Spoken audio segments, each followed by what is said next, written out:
Pourquoi est-ce que si souvent Dieu nous paraît absent? Pourquoi sommes-nous trop souvent dans l'expérience du malheur alors qu'il nous dit vouloir pour chacun le bonheur, alors qu'il se présente comme un Dieu d'amour qui nous a donné la bonne nouvelle?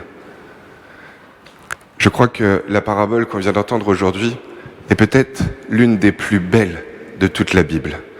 Je crois que derrière sa déconcertante simplicité, on peut tous s'y retrouver, et qu'elle est riche d'une profondeur et d'une signification sans pareille, notamment sur l'action de Dieu. Comment Dieu fait en sorte qu'on soit tous heureux, et plus que ça, comment nous pouvoir en profiter au mieux. Mais ce qui est difficile, c'est que elle est autant merveilleuse, cette parabole, que tragique, parce qu'elle nous est difficile à entendre, difficile à accepter. Oui, j'en suis convaincu, à travers cette petite illustration, Jésus nous montre pourquoi parfois on a l'impression que Dieu est absent. Et en même temps, je crois qu'il nous montre aussi que c'est pas sa faute, mais c'est la nôtre.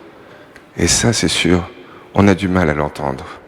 Mais Dieu merci, il ne reste pas sur ce constat. Et il va nous donner quelque chose peut-être d'encore plus superbe derrière, en nous montrant comment, malgré tous les malheurs qu'on a à traverser, on peut pleinement jouir du bonheur qu'il ne cesse de s'efforcer de nous donner.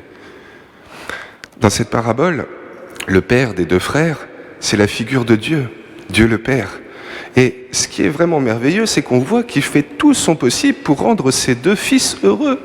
Le premier, insolent et indigne, le jour où il revient, c'est le père qui court pour l'enlacer. C'est le père qui va tout donner pour festoyer. Et celui qui, au contraire, s'enferme dans la jalousie de sa colère, c'est encore le père qui va aller le supplier de venir participer à la fête et se réjouir avec l'autre. C'est le père, au fond, qui est le plus en joie des trois. Et pourquoi il l'est? Peut-être parce que, comme nous l'a dit le psaume, il ne retient pas les fautes. S'il retenait les fautes, il ne pourrait pas pleinement profiter de ses deux fils. Non, il ne cherche pas à retenir les fautes de ses enfants. Et plus que ça, il donne toute son opulence pour leur bonheur. Son opulence de bien, mais plus que ça, son opulence d'amour et de miséricorde. Et alors qu'il fait tout pour que les deux soient heureux, c'est pas le cas. Le premier, celui qui a fait cette demande indigne, il paraît bien pardonné, mais il paraît surtout avant tout croulé sous le poids de sa culpabilité. Et l'autre, derrière cette injustice apparente, il se retrouve comme enfermé dans sa colère. Oui, le Père fait tout pour qu'on soit heureux, et pourtant, nous, trop souvent, nous ne le remarquons pas. Nous passons à côté de tout ce qui nous est donné comme grâce. Et parfois, les enfants sont déconcertants de bon sens. Hier, au caté, il y en avait un qui est arrivé avec un bras dans le plâtre. Et alors, en plus, c'est un des plus sportifs. Il fait du foot depuis des années.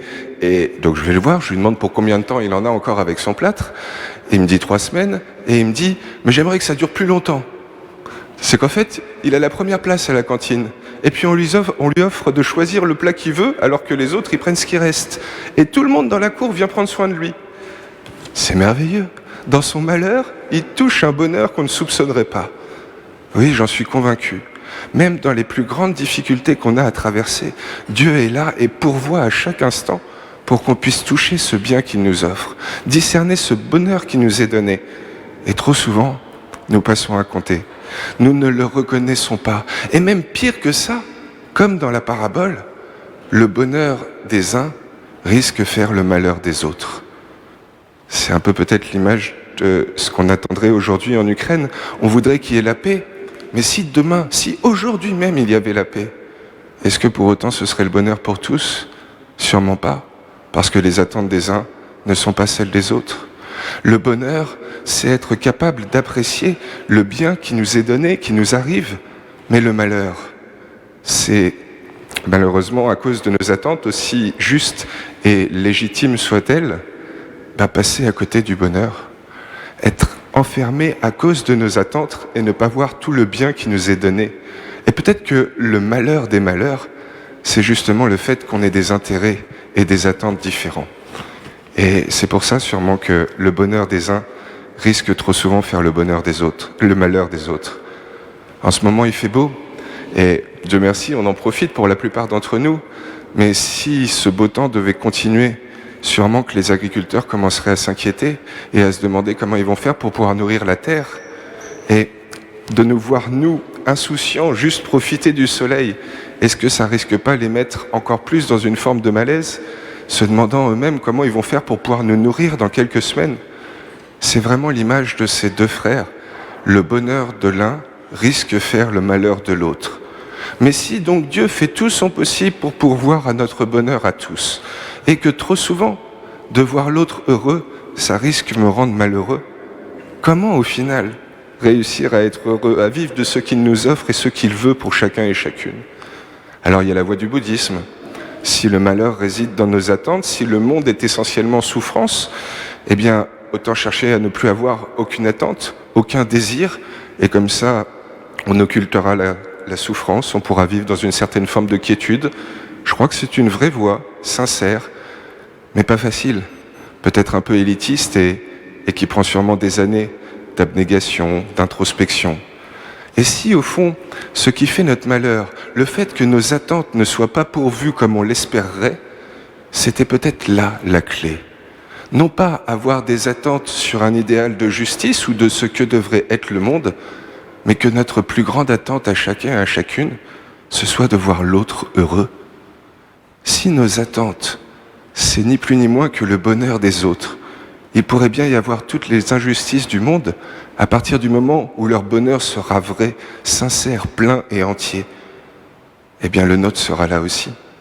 Oui, j'en suis convaincu. Le bonheur, c'est savoir reconnaître le bien qui nous arrive au quotidien, qui nous tombe dessus. Mais plus que ça encore, attendre le bonheur pour les autres et révéler ce bien qui arrive dans la vie des autres. Et là, j'en veux pour preuve un autre exemple, à l'opposé du catéchisme, quand je vais à l'EHPAD. Mais là-bas, on vit des messes sans pareil. Et pourtant, je peux vous dire qu'elles sont sport, les messes à l'EHPAD. Au niveau liturgique, on ne célèbre pas dans un cadre merveilleux comme celui-là. On célèbre sur une pauvre petite table. Les chants sont souvent balbutiants. Il y en a qui parlent en même temps que moi, d'autres qui, des fois, font des petites crises pendant. L'autre jour, jeudi dernier, ça a été assez flagrant, il y en a eu plusieurs. Et pourtant, je peux vous dire qu'elles ont une saveur comme aucune pareille.